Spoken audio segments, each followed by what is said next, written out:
Okay, so hello everyone, this is Akshay here. Let us continue with today's question. Today's question name is string sequence. So we have been given two string S1 and S2. We need to count the number of subsequences of string S1 equal to string S2. तो let us see first. इसका driven देख लेते हैं तुरंत से यार कि how the question, the input and output is coming.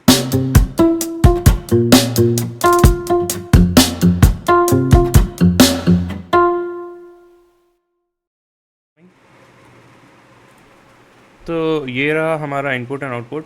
तो हमें बस इतना फाइंड करना है कि how many times this S2 is present as a subsequence in the S1, right. तो सबसे ब्रूट फोर्स टेक्निक क्या होगा यार, हम यहाँ पे दो अप्रोचेस देखेंगे. सबसे पहले तो हम एक मेथड 1 देखेंगे रिकर्जन से, राइट, ब्रूट फोर्स. फिर हम एक मेथड 2 भी देखेंगे जो भी रिकर्जन से ही होगा, और इस रिकर्जन को हम मेमोराइजेशन करेंगे and then we will do a tabulation approach as well, right. तो अब बने रहना, वीडियो मे भी लंबा हो सकता है but you will definitely get a lot to learn here. Okay, तो जो सबसे पहला ब्रूट फोर्स टेक्निक है जिसको हम अपने इसका प्रीरिक्विजिट जो होगा हमारा, हमने क्वेश्चन पास में कर रखा है which is of generate subsets, right. This would be the prerequisite. अगर आप ये क्वेश्चन कर रखे हो तो आपको ये पहला ब्रूट फोर्स बहुत अच्छे समझ में आ जाएगा. दूसरा जो मेथड का जो प्रीरिक्विजिट होगा वो होगा LCS, राइट. हम इन दोनों अप्रोचेस को डीपली देखेंगे, ड्राई एंड करेंगे and then we will see how we can submit the all the approaches and the possible solutions. तो जनरेट सबसेट का क्या मतलब होता है यार कि सारे सबसीक्वेंसेस सबसे सारे सबसेट्स फॉर्म कर लो. लेट्स से हमारे पास ABC है. तो हमने कैसे किया था, अगर आपको पहले से पता है तो वेल एंड गुड, नहीं पता है तो आप डिटेल एक्सप्लेनेशन के लिए आप ये वीडियो देख सकते हैं. हमारा रिकर्शन पार्ट का प्लेस का पार्ट है. एल्स आप यहाँ भी बने रह सकते हो, हम लोग शॉर्टली इसको कवर करेंगे, राइट. तो ABC है, तो इसमें क्या टेक और नॉट टेक होता है to form all the possible subsets. तो सबसे पहले हम नॉट टेक करेंगे तो यहाँ पे एम्प्टी स्ट्रिंग हो जाएगा और we will take it. So A, तो ये लेवल वाइज चलता है यार. So this is for I equals to 0 level, this for second string second character, this is for third character, right. Similarly second level पे आएंगे, that is I equals to 1, तो हम B पे हैं. तो B अगेन हम will not take, so empty string remains as empty string and now we will take, right. So the character at I equals to 1 is nothing but B. Similarly for this, we will not take it, the same character reference from the previous level, and if we take it, that would be AB. Similarly and so on and so forth. यहाँ पे again empty string होगा और यहाँ पे C हो जाएगा. Similarly we do not take it, so B remains B. If we take it, it is BC. For A it remains A. If we take it, it remains AC. For A it remains AB. For AB it remains AB, and if we take it, it would be ABC, right? So you can clearly see that all the subsequences are formed at the last level, right? So we need to maintain this index, right? तो हमारे पास function में एक string होगा S. Then we have your current string जहाँ पे ये सारे possible subsequences add हो रहे होंगे, right? And then we have a index. Then we'll have a index, right? Okay, 1 second. और एक और पैरामीटर होगा जिससे हम कंपेयर करना चाहेंगे S2 से इक्वल है या नहीं करंट, राइट. रिकर्जन किस तरह से काम होगा, हम फंक्शन को कॉल करेंगे, right. Then you have your S1 string, then you have current string जहाँ पे हमने नॉट टेक लिया तो हम कुछ भी नहीं ऐड करेंगे. We will do index plus 1 comma S2, right. Similarly दूसरा फंक्शन क्या कॉल होगा, S comma current plus S of index, और हम अगेन आगे बढ़ जाएंगे index plus 1 to carry the next level recursion and it would be S2, right. Base case क्या होगा यार, यहाँ पे सारे जो करंट सारी पॉसिबिलिटीज जो फॉर्म हो रही है वो I equals to 2 period. 2 is nothing but this string length, right. So we will have a base case that if my index is equals to S dot length, then in that case I will check that if my current is equals to S2, then in that case I will just do a result plus plus. And क्योंकि ये last level of recursion है तो हम यहाँ पे return भी करेंगे कि to stop the recursion, right. Otherwise infinite loop में चला जाएगा and will get an error bound out of bound exception. I hope आपको ये सोल्यूशन समझ में आया. हमने कुछ नहीं किया यहाँ पे, हमने सारे पॉसिबल सबसीक्वेंस फॉर्म कर लिए and we are just checking कि अगर जो सारे पॉसिबल सबसीक्वेंस है उनमें से अगर if at any point it equals to S2 then definitely we will add it in our answer, right. पहले अप्रोच को देखते हैं. So this would be code walk through देने की जरूरत नहीं है. आई थिंक इसे सबमिट कर देते हैं, but while we submitted can you comment down that this submission will be successful और नॉट, राइट. हम यहाँ टेक और नॉट टेक कर रहे हैं, राइट. And what are the number of characters which we have n characters. So 2 power n would be the time complexity for this code. मतलब कि एक एक्सपोनेंशियल टाइम कॉम्प्लेक्सिटी हो गया यार, राइट. तो एक्सपोनेंशियल के लिए डेफिनेटली हमारा जो ब्रूट फोर्स होगा और एक्सपोनेंशियल 2 power n आप करोगे तो अब n की वैल्यू तो 10 के सी पास में डेफिनेटली TLE आना ही था. n की वैल्यू आप देखोगे 500, 2 power 500 अगर आप कैलकुलेट करोगे it would be much greater than 10 power 8, right. And that is why you got the TLE. अब आप इस अप्रोच को मेमोराइजेशन और टैबुलेशन खुद से ट्राई करना, right. We have a still lot to cover, तो इसलिए मैं चीज़ को स्किप कर रहा हूँ. मेथड 2 पे आता है, ये भी एक रिकर्जन टेक्निक है, राइट। और यहाँ पे मेमोराइजेशन और टैबुलेशन लिखना ज़्यादा आसान है, राइट, ज़्यादा मेक सेंस करता है, तो इसलिए हम इस टेक्निक पर स्विच करेंगे। ठीक है, अपने दूसरे अप्रोच पे आते हैं। यहाँ पे हम LCS लॉन्गेस्ट कॉमन सबसीक्वेंस का तरीका मैच करेंगे, जहाँ पे हम लास्ट कैरेक्टर्स को मैच कर देते हैं। तो लेट्स से ये हमारा S1 है और ये हमारा S2 है, राइट, और इसका लास्ट कैरेक्टर हम चेक करेंगे कि क्या ये इक्वल है या नहीं, right. If it is equal, right, तो हमारे पास रिकर्सिव कॉल होंगी यार। तो हमारे पास सबसे पहले रिकर्सिव कॉल में हम लास्ट कैरेक्टर मैच कर रहे हैं, तो एक आई स्ट्रिंग लेंथ होना चाहिए n और m, और एक क्या होना चाहिए लास्ट कैरेक्टर के लिए n-1 m-1 हो जाएगा, राइट। तो हमारे पास फंक्शन में 3-4 पैरामीटर्स होने चाहिए, that is first one is S1, second one is S2, third one n और m होना चाहिए, राइट। तो अगर कैरेक्टर मैच होता है लास्ट कैरेक्टर, राइट, तब हम रिकर्जन किसके लिए कॉल करेंगे, for rest of the strings, right. ये तो मेरे को दिख रहा है, तो एक n-1 और m-1 कॉल हो जाएगा, राइट। बट साथ ही साथ ये तो क्या पॉसिबिलिटी कि हमने टेक किया, दोनों कैरेक्टर्स टेक किया, एक नॉट टेक वाला भी तो देखना पड़ेगा। उसके लिए मैं बोल रहा हूँ कि फंक्शन कॉल हमें क्या करना होगा, S1, S2, n-1, m, ठीक है। ये मैंने ऐसे कैसे लिख दिया है, ये तो पहले सबसे पहले एक मैचिंग वाला केस हो गया, राइट, और ये हो जाएगा हमारा नॉट मैचिंग, राइट। इसके लिए रिकर्सिव कॉल क्या हो जाएगी, अगर मैच ही नहीं हो रहा है तो क्या करेंगे कि अब जो S1 है, S1 में जो n तक स्ट्रिंग है और S2 में जो n तक स्ट्रिंग है, राइट, m तक स्ट्रिंग है, S1 का हमें मैच ढूंढना है S1 में, राइट। तो हम क्या करेंगे, इसको डिस्कार्ड कर देंगे, S1 को एक डिस्कार्ड कर देंगे और बाकी उसमें ढूंढने चल जाएंगे। तो that means S1, S2, n-1, m, ठीक है। तो मेरे को लगता है आपको ये बात समझ में आ गई, ये समझ में आ गई, बट यहाँ पे एक क्वेश्चन मार्क होगा कि ये क्यों लिखा है भैया, ये क्वेश्चन मार्क है जो आपको नहीं समझ में आएगा, राइट। तो एक बार इसको देख लेते हैं वापस से, इस वाले केस को एक बार वापस से एक्सप्लोर कर लेते हैं, ठीक है। तो इसके लिए मैं एक टेस्ट केसेस लेता हूँ आपके लिए। लेट्स से आपके पास x y x z z है और एक है हमारे पास x z, राइट। तो देखो ये z इससे मैच कर गया है, तो हमने क्या किया कि हमने एक कॉल लगाया for x y x z, दोनों में से एक कैरेक्टर्स हटा दिए और ये x है, राइट। बट ये z इससे मैच कर गया है, राइट। सिमिलरली ये z ऐसा भी तो हो सकता था कि और भी z प्रेजेंट हो S1 में, राइट, और उससे मैं मैच कराना हो लेट्स से इससे, राइट। तो that is Y I am saying कि एक बार z मिल गया तो S1 से उसको डिस्कार्ड कर दो, right. That is you will search for x y x z and here again x z। तो दैट मीन्स यहाँ पे कौन सा कॉल लगेगा, n-1 स्ट्रिंग में हमने ऊपर कैरेक्टर्स हटाया, बट सेकंड स्ट्रिंग से हमने कुछ भी हटाया, n-1, m।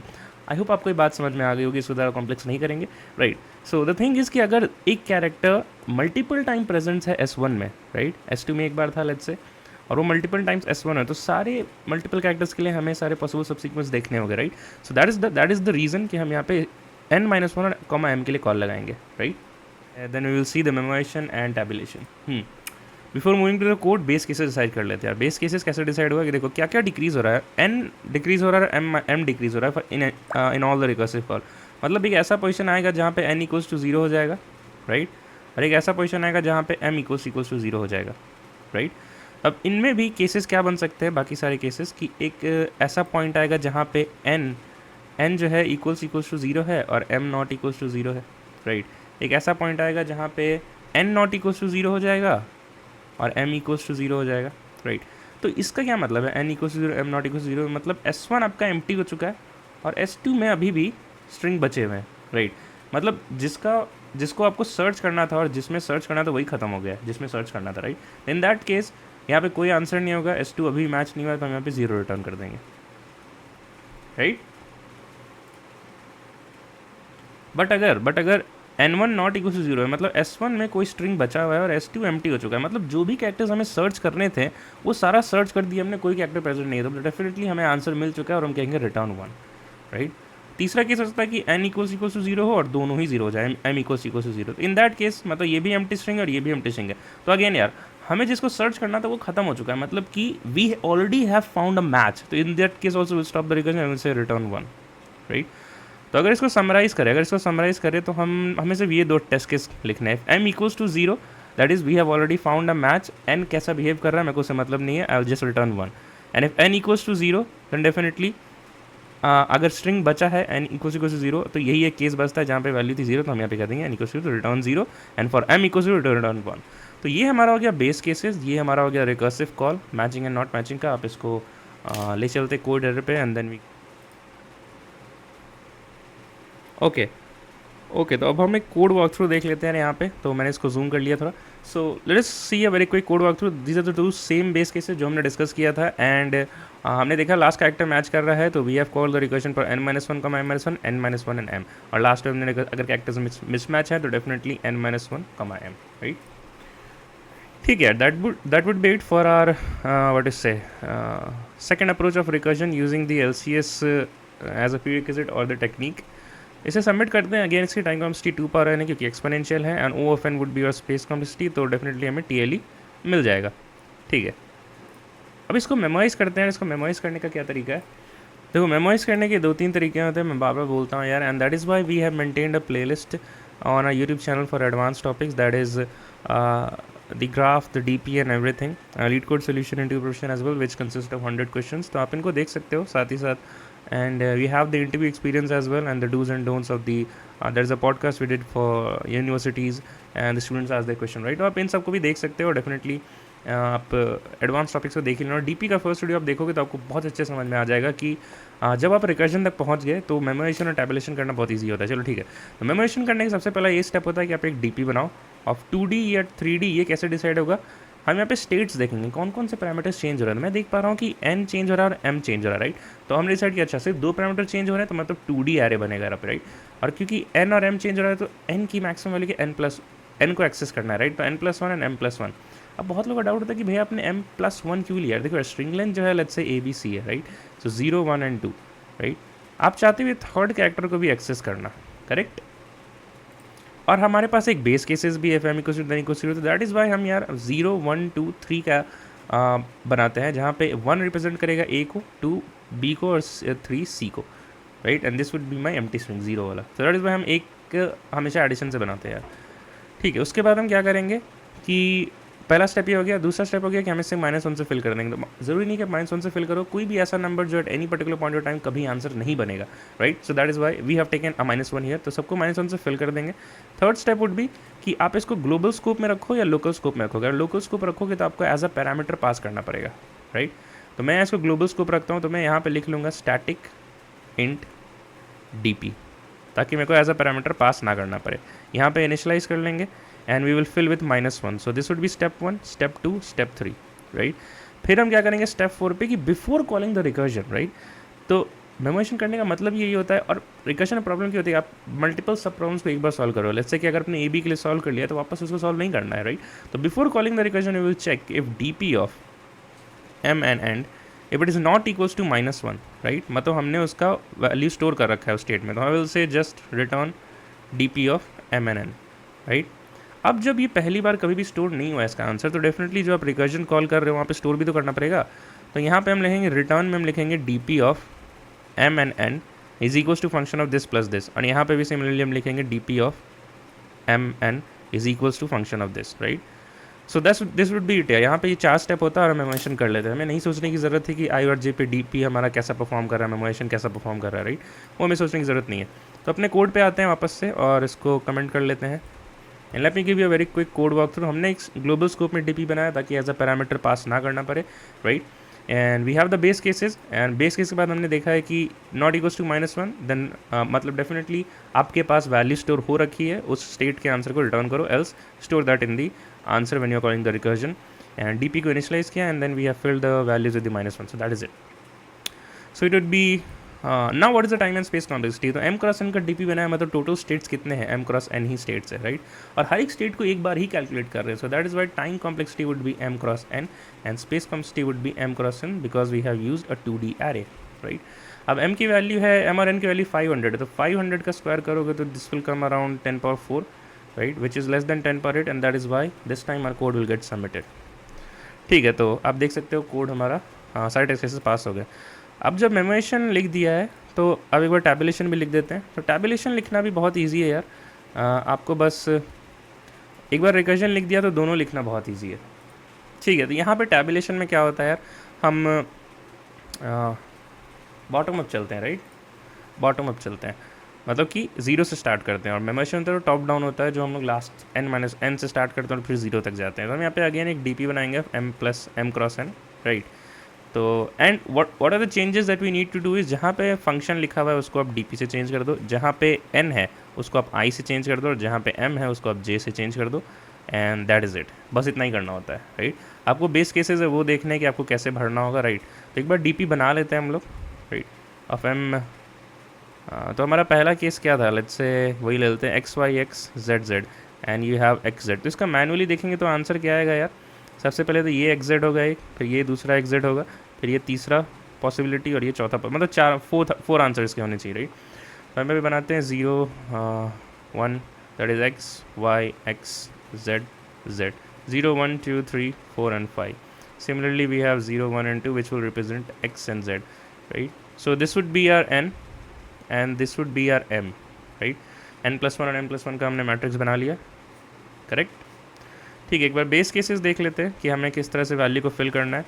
तो अगर m इक्वल्स टू 0 है, राइट, m इक्वल्स टू 0 है, मतलब कौन सा केस हो गया कि m का वैल्यू ये वाला केस। अगर m 0 है मतलब you have already traversed your string, right, और n की वैल्यू कुछ भी हो, स्ट्रिंग प्रेजेंट हो या ना, उससे मतलब नहीं है, we have already traversed the string, मतलब हमें सब सीक्वेंस मिल चुका था। In that case I will mark all this thing as 1, right. And similarly n equals to 0 है, राइट, n इक्वल्स टू 0 है but m is still pending. तो हमने क्या डिसाइड किया था कि n आपने स्ट्रिंग 1 ट्रैवर्स कर दिया, स्ट्रिंग 2 अभी बचा, मतलब जिसको खोजना था वो अभी भी खत्म नहीं हुआ है। तो in that case will mark this as 0, there is no possibility, ठीक है। तो जैसा मैंने बोला था यार, फंक्शन को dp n को i और m को j बना लो, तो यहाँ पे क्या हो जाएगा, तो मैं लिखूंगा कि अब फर्स्ट रो और फर्स्ट कॉलम तो बढ़ गया हमारा, फर्स्ट रो और फर्स्ट कॉलम को हम लिख देंगे फॉर लूप लगा के। सो फर्स्ट रो के लिए हम क्या लिखेंगे, फॉर i इक्वल्स टू 0। तो जावा में बाई डिफ़ॉल्ट सारे वैल्यू 0 से फिल होते हैं यार, तो हमें फर्स्ट रो के लिखने की ज़रूरत नहीं है, हम बस फर्स्ट कॉलम के लिए लिख लेते हैं। तो for i equals to 0 till i less than equals to n and i plus plus, and we will say that my dp of it is the i row the 0 column is equals to 1, right, this would be a first step. ठीक है, तो अब हमारा dp actually में कैसे behave करेगा। So for i equals to 1 से लेके i less than n, and for j equals to 1 से लेके j less than n, we need to write dp of i and j। अब हम वैल्यू सब्सटीट्यूट करेंगे बस यहाँ पे यार, तो dp of i and j is nothing but dp of n minus 1, right. तो n को हमने i से डिनोट किया था, i minus 1 and j minus 1 plus of dp of what, i minus 1 and j, right. Similarly एक और case है else case, जहाँ पे हमने लिखना है dp of i j is nothing but dp of i minus 1 and j, right.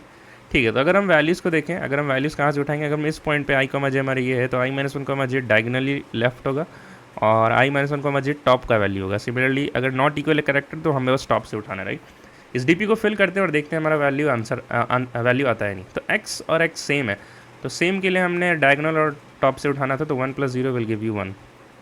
x and z same नहीं है तो सिर्फ टॉप से उठाना है, that is value 0। Similarly this is Y none of them are equal, तो top से value उठा के बस कॉपी कर दो, that is 1 and 0। Similarly x is same, so we will take the diagonal plus the top, so 1 + 2 will give me 2। Same नहीं है तो again x and z are not equal, so I'll take the top value।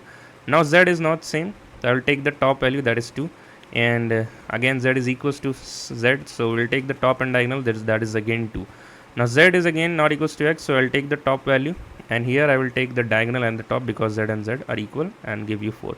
And if you see that this is our answer, this is our answer which we have formed manually, हमने देखा था 4 answer आना चाहिए और answer भी आ रहा है, right. तो अब हम क्या करेंगे कि whatever we have written in the pseudo code, this would be a first step।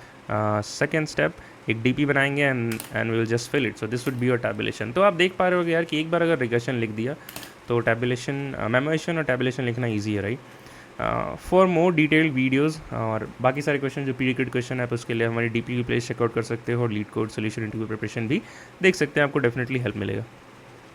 So this would be our tabulation approach. मैं आपको एक बार कोड वॉक थ्रू दे देता हूँ। So we have made a DP and a int modulo because question ने कहा था कि ओवरफ्लो हो जाएगा, so handle with 10⁻9 + 7, right. So we have a DP of n+1 n+1। इसमें फर्स्ट रो को हमने फिर भी मार्क कर दिया बट ज़रूर नहीं था, इसको हटा देते हैं। फर्स्ट कॉलम को हमने मार्क किया as 1, and for rest of the values we have just copy pasted the code of the recursion, that is the last character matches, n को i से और m को j से रिप्लेस किया, so we have this thing। and यहाँ पे associativity rule लगाया यार, a + b को अगर ओवरफ्लो से बचाना है तो a modulo mod plus B modulo mod plus whole का मॉडुलो मॉड सेम आंसर देता है, राइट. इट जस्ट की एसोसिएटिव रूल लगाने से आप मॉड के रेंज में ही आंसर आता है, जीरो से मॉड के बीच में ही नंबर रहेगा, कभी इससे ऊपर नहीं जाएगा. So that is why we have handle the overflow with that. Else जो था हमने फिर से वही लिख दिया, and at the last we return the D P of N M M. So again the time and space would be N cross M, because we are filling the values for the DP array which is n cross m, so time would be n cross m and space would be again n cross m, right. So that is it for today's question. और बहुत अच्छा है यार, कुछ दिन से हम बहुत DP questions ही कर रहे हैं, so well and good. And also I have one more announcement to make, so let's get covered in that next video. I'll make a separate video on that, and let's meet again in the next PO. Till then, keep learning, keep going, bye bye, and take care guys.